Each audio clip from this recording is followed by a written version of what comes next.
Mira que m'has fet mal sense adonar-te i m'has fet perdre tot el gust de viure. Ets un bobat. Si t'has tornat com ella, només penseu en el diner i en la casa. Omplir aquest hostal sigui com sigui.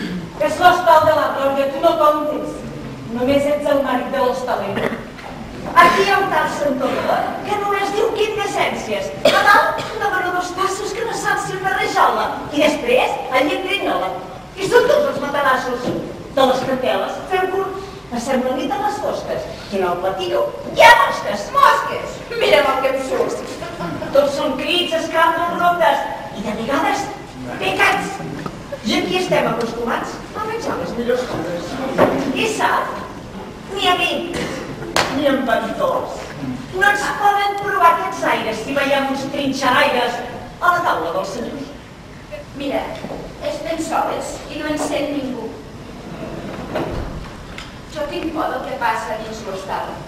Sigui sincera amb mi aquesta vegada. Contesta'm, de qui estàs enamorada? Digue'm, Roser, quin home t'ha fet mal? Cap home. Oh, no és engany i no és mentida. Tu tens alguna cosa al fons del pit. Si la tingués, tampoc te la diria. Està molt bé aquest aire decidit. És que sempre m'has de burxar com una fura. Jo no puc respirar. Sí, sí. Has canviat una mica, criatura.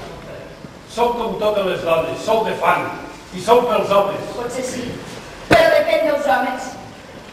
Glòria, per caritat, jo us ho prego, si m'heu perdut, doncs no rigueu de mi. Senyor jutge, és ben cert que estic ferida i que m'han fet molt mal. Espero poques coses de la vida i encara de més poques puc fer cas. Però comprengui, i si un dia em queda tan sols un pols d'alegria dintre el pit, amb qui em plagui jo faré la festa. Voleu dir que no soc vostre partit? No és ben bé això.